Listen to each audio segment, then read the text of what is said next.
About her because she's a pretty interesting person. And so there's really one concept that's central to the life of Joy Goodman besides just being all around fabulous, and really in the work that she does in the world, and that's really around transformation. And she's a compelling speaker. She's a personal coach. She's an enthusiastic educator. And really, Joy inspires others to be their true selves. And she, of course, is just a joy to be around. So a little bit about Joy's background. She has over 40 years of experience in public education, if you didn't already know that. In 1991, following her own inner guidance, we love it when that happened, Joy participated in an intensive professional public speaking course. And she discovered through that her own passion for self-expression. And at that time, she created an original speaking program for elementary school children, which I did not know that about you, Joy. You know now. See, add another thing about fabulosity. So there were over 1,000 students who benefited from that program alone, which just makes me very excited. And they learned through Joy's mentorship to face their fears and really become more willing to take risks in other areas of their life through that program. Thank you, Joy, for doing that. I did not know you did that. So this program later became one of Joy's cornerstone programs for people of all ages, and we'll see the benefit of that ourselves today. And it's really around expressing yourself with joy. So Joy has traipsed the terrain of her own soul as she has passionately immersed herself in mind, body, spirit studies. And she's learned to face her fears, and to break free from the fear-based belief of her ancestors, leading to repeated self-transformations.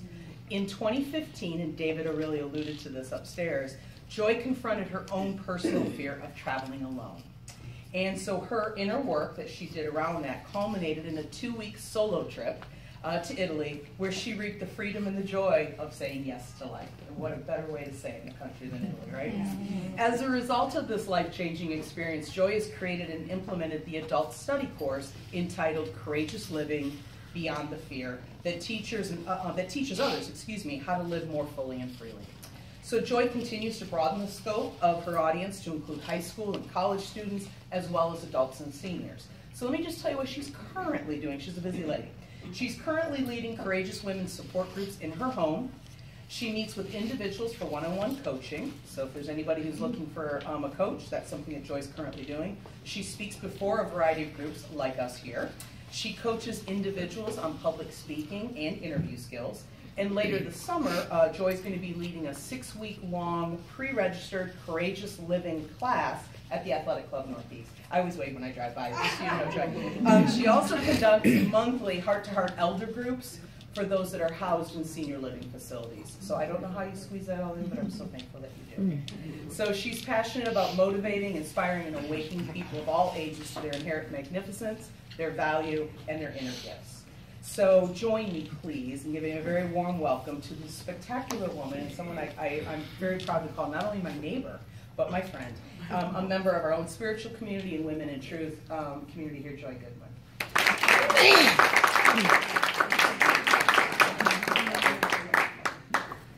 Okay, see? This was the after all the work that I had to do to get to Italy. That's how I was. You're going to see how I kind of started off. So I'm going to go right into some of the slides. And the triumph to triumph, I won the raffle at a gala that was called the Big Triumph. It was a dinner dance. So I went from that triumph of winning to the triumph of successfully traveling. All right, so just a snippet of my later life. I was in a 27-year relationship with my former husband, and I knew that our learning had come to an end.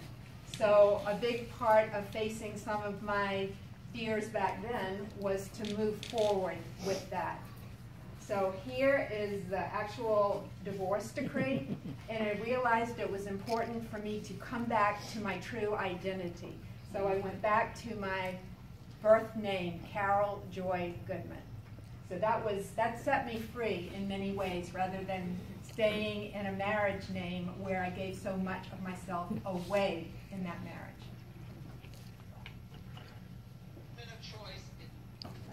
And then I had 2 experiences with car crashes. One in 2003 when I was on the Florida Expressway going to visit a friend. There were like 5 lanes of traffic, and I'm in the fast lane going 70 miles an hour. Everything was fine. I was listening to Wayne Dyer's tape where he was saying that there are angels all around us who want to help, but they cannot interfere in our life unless we give them permission. That's the last thing I heard when I saw from side vision a car coming fast at me this way. And I had nowhere to go because I was already in the far lane. And so I had to move over on instinct. And when I did, my car began to spin on the treads of, you know, where near the walls, there's treads there. And I remember saying, I need your help now. I'm not ready to die. Save me, help me. And then all I know is there was a big crash, and when I opened my eyes, I didn't know if I was alive or not, because I saw smoke in the car, and I remember saying out loud, I wonder if I'm alive. And so I remember reaching to open the door to see if I could stand up, and I got that far, and then all I know is 3 cars stopped, 3 cars of men. I don't even know how they could stop on that side of the expressway, but they did. And they laid me down, they called the ambulance, and then when the ambulance came, they put me on the stretcher inside. And shortly after they checked my signs and everything was functioning, a policeman came in to that ambulance and he said, I need to ask her some questions. And I said, oh, I know what it was. It was one of the men who stopped. He came in. He said, ma'am, I want you to know I witnessed this whole thing. I was driving and I saw that other car come at you and it sped off. You tell the police I'm waiting outside and I will tell them everything. So that was like the beginning of another miracle. So that car accident, I was saved.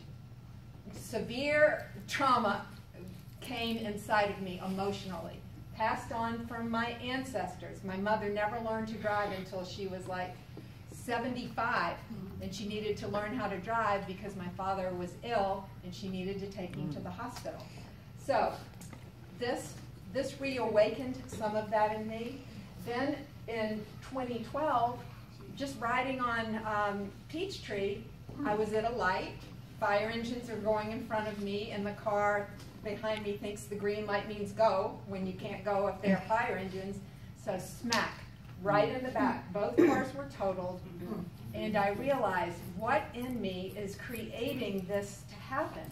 Why am I being rear-ended with my car totaled? And this is the second time. I've got to pay attention to what's going on. So when I look back over those 2 incidents, those were times in my life where I was not moving forward on my own in big ways. So I saw it as being shoved by the universe to take action. I didn't like how it showed up, but I took a lot of action. I made so many changes after this first accident.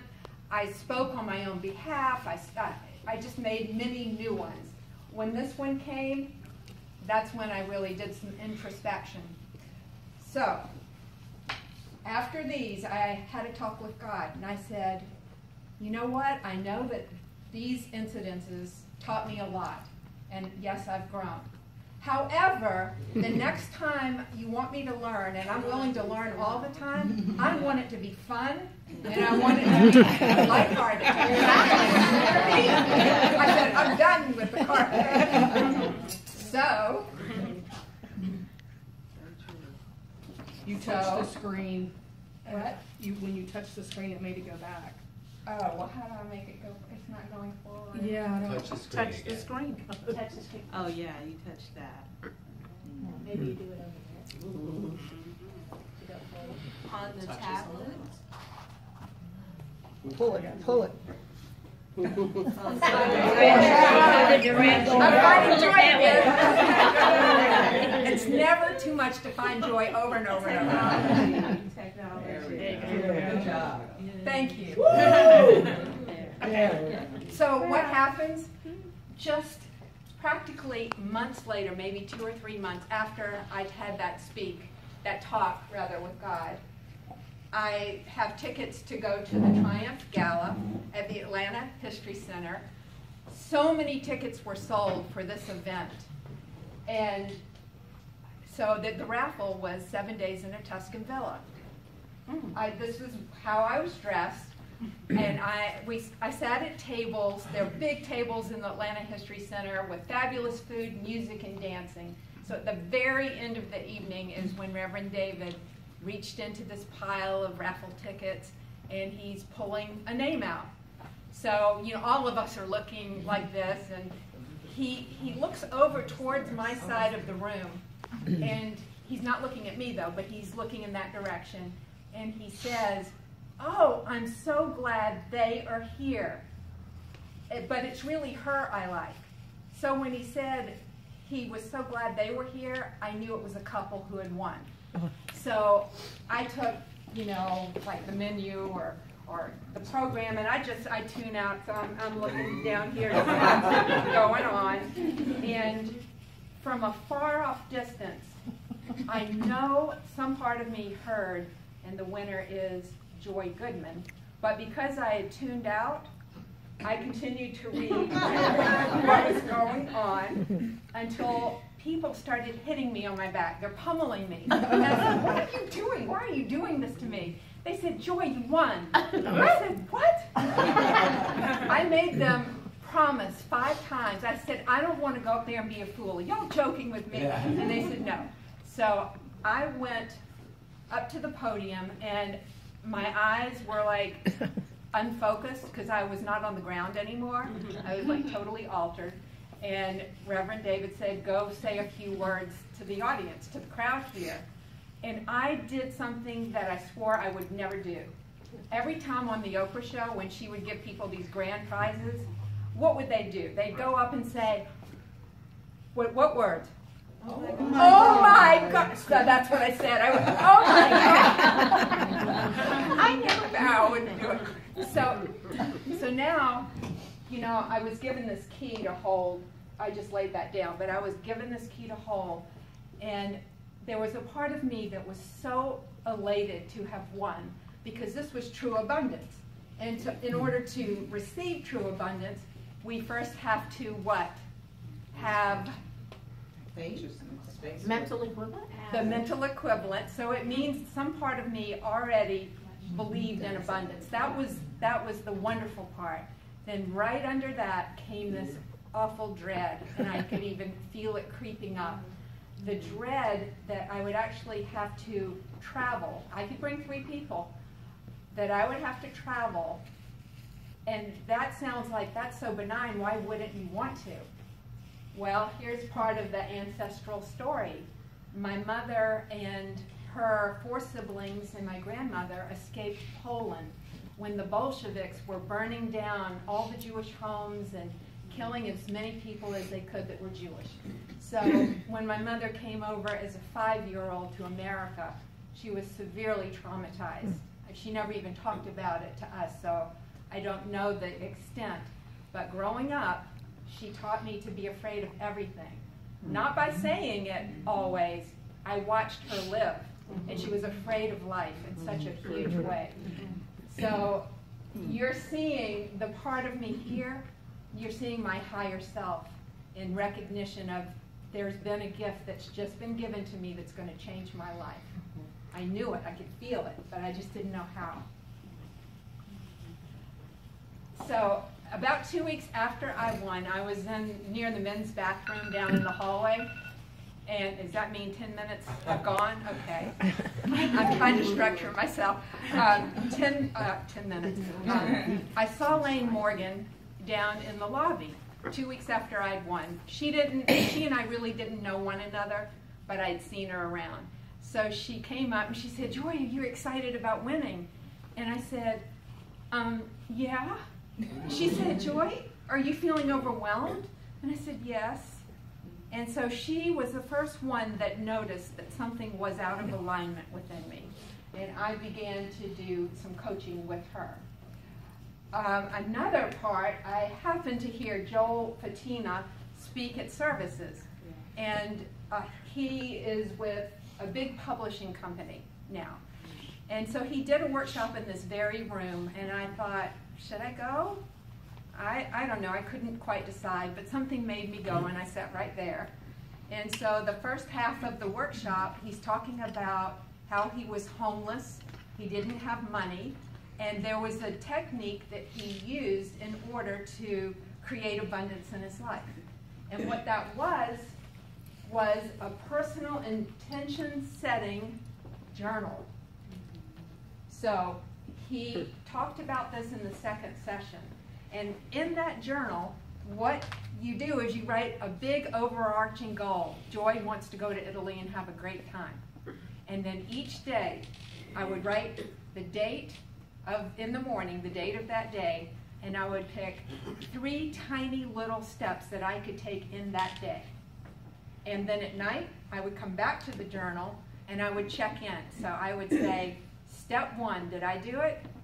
For example, if it was to call Lexa about her trip to Italy, I would say, yes, called Lexa, left a phone message, period.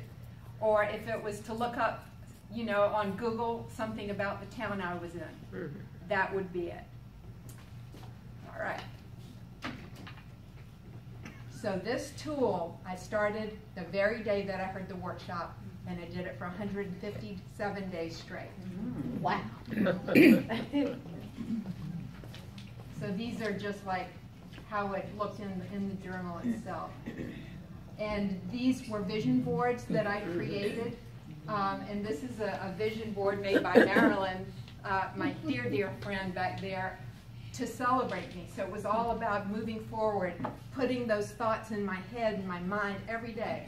And this sat right across from me when I was on the toilet, it was on the door. Good place.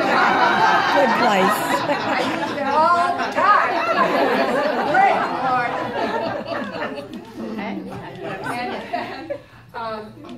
I would say so many people from this congregation came out to help me. At least 100 people combined with here and elsewhere. So I started receiving books to help me. And then, you know, many people said, Joy, if you're going to be going and lifting things, you need to pack light. So I bought this very tiny suitcase, and I bought it a year in advance, and I would just stare at it every day and say, I'm not going to ever get in there. So we communed, that suitcase and I. And here was Lane Morgan, where I started the coaching. All right, after that, after I won the gala, the trip to Italy, my name was entered in another raffle. And I won this raffle, which was with Burnett Sherman, who was sitting right here on the second row. And Burnett, you know, at that time, she had a space upstairs that she rented. And I remember you were doing a lot of life coaching at the time and helping people with their life. But you also had demonstrated to me one time before that you spoke to spirits on the other side. You did channeling work. So when I won this session, I knew without a shadow of a doubt that I wanted my mother to come in. I wanted to face her. I wanted to heal things that I couldn't do by myself totally. I had done so much work. So in that session, my mother came in. She brought her older sister, her younger sister in with her, because my mother was afraid to face me. She just didn't know how to do it. So she brought her sister, and they sat in 2 chairs right across from me. And Burnett said, Joy, they're both here. And this time, your mother's going to do all the talking. My mother's sister used to always talk for her. Your mother's going to do all the talking. And the minute she said that, my heart, it was like it just expanded, expanded, expanded, popped. There was just like love, and tears were already, I hadn't heard a thing, and the tears were flowing because I could feel my mother's spirit in the room. She talked through Burnett for 45 minutes. She affirmed everything I felt as a child. She didn't know how to mother me. She was afraid that because I was a girl, she was afraid that she could lose me if any of her insecurities were ever made known, her panic, her fear. So I was like, you know, I felt like I wasn't wanted. And she explained that in this reading that was so powerful. And there was great forgiveness. I had already forgiven her. I just wanted her to know that I had. So what she told Burnett to tell me in the very closing part, she said, tell Joy not to use my life as an example. Tell her to move through her fear and set herself free. Those were the words that reading ended with. And those were the words that empowered me even more to break the cycle of fear that had been passed down, to break it, to break the chains, to find freedom.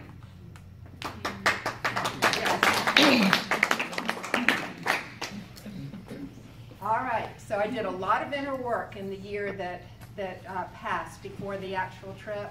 I did rituals. I spoke in front of the congregation here 2 times because I wanted everyone to be on that trip with me. I wanted you to know my terror, and I wanted you to know that I saw freedom, and that no matter how afraid I was committed to going for the freedom all the way. So the congregation supported me in that and rose with me for that. This is day 157, departure day on April 7th. Today I leave for Italy. I surrender, let go, and allow. I have set and accomplished so many little goals over the last 5 months. One step at a time, I have created the body of this trip. I have been assisted by many. I have grown tremendously by this process. I have moved past many fear-based beliefs and old, outdated ways. I am so grateful for winning the trip to Tuscany and for all those who are part of this magnificent unfolding, expansion, and evolving. Italy, here I come, ready to soak in your beauty, your people, your food, your love, your joy of life. I engage so easily with so many each day, as each day unfolds magically, holding infinite gifts, happiness, freedom, full expression, joy, self-wonder, and I just wrote all the other qualities. 21 weeks of concentrated planning with this self-contract. Excellent job, Joy.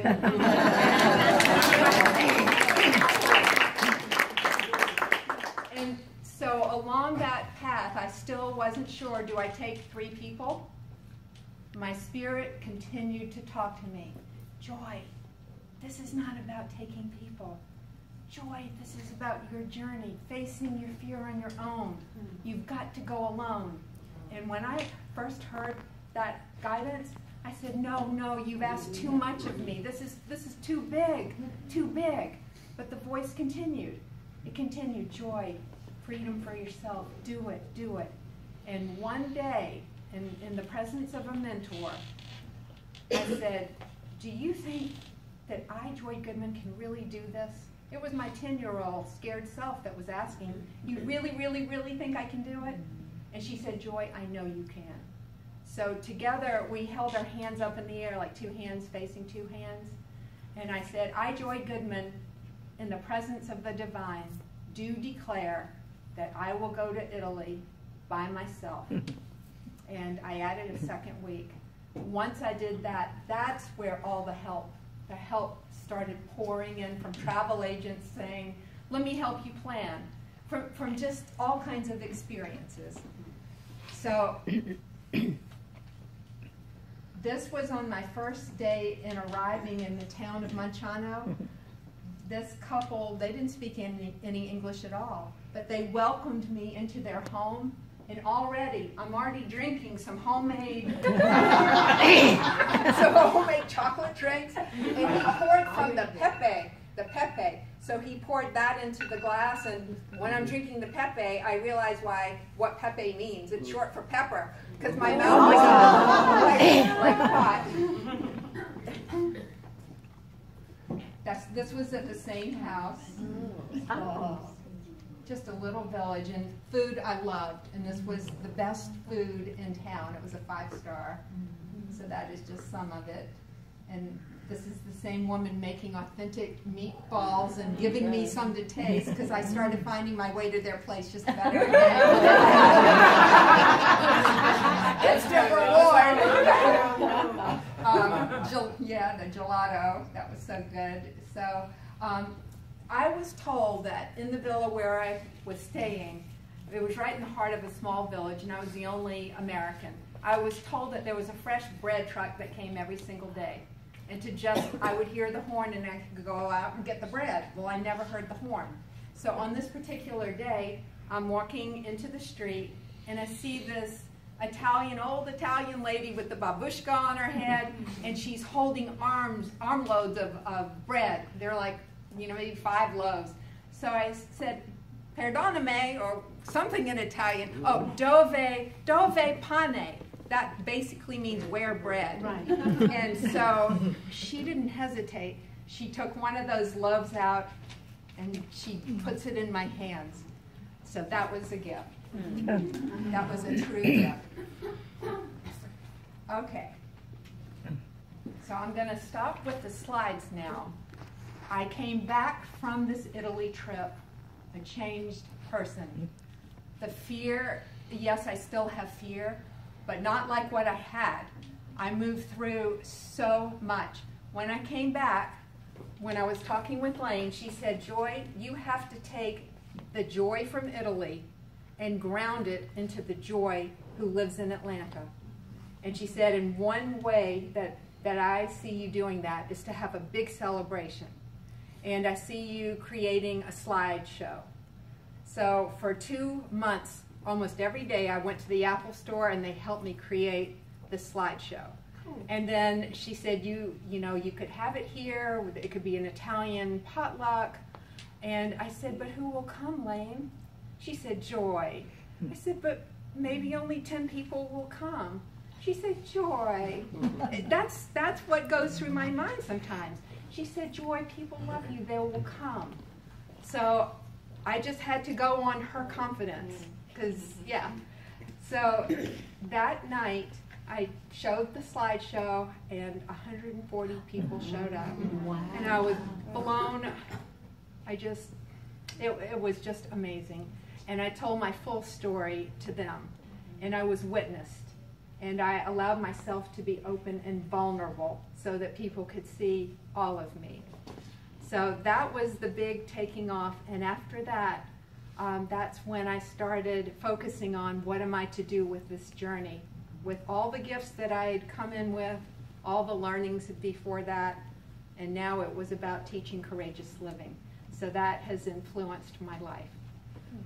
In the next part, I'd like to, yes, Val, if you'll pass out some of these on your side, and if you'll pass them out on this side, and turn to page 2. I want to involve you, because if you turn to page 2, there's a place where your name would go.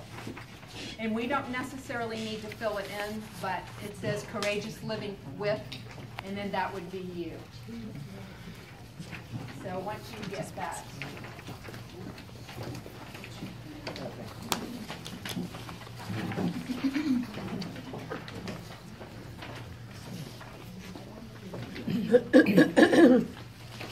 Okay, off the bat here, I'm not the only one who's taken courageous steps.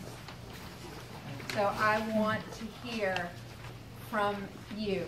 I want to hear something that you have done at some point in your life when you had been afraid, but you did it. So think about what that might be. And then let me hear.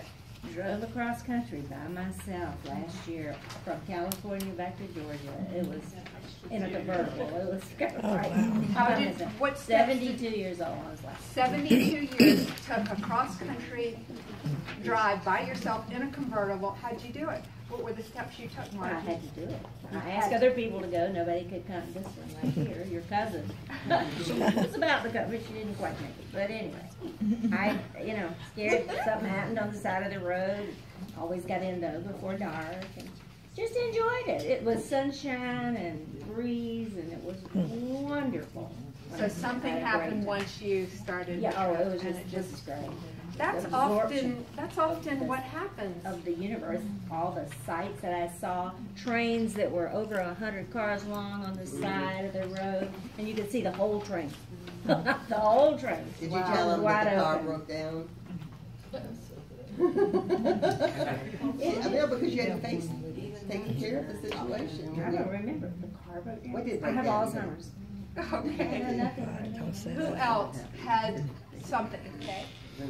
So in 2004, I decided to spend 3 months in Europe, and then I was blessed to have a place in Rome to stay.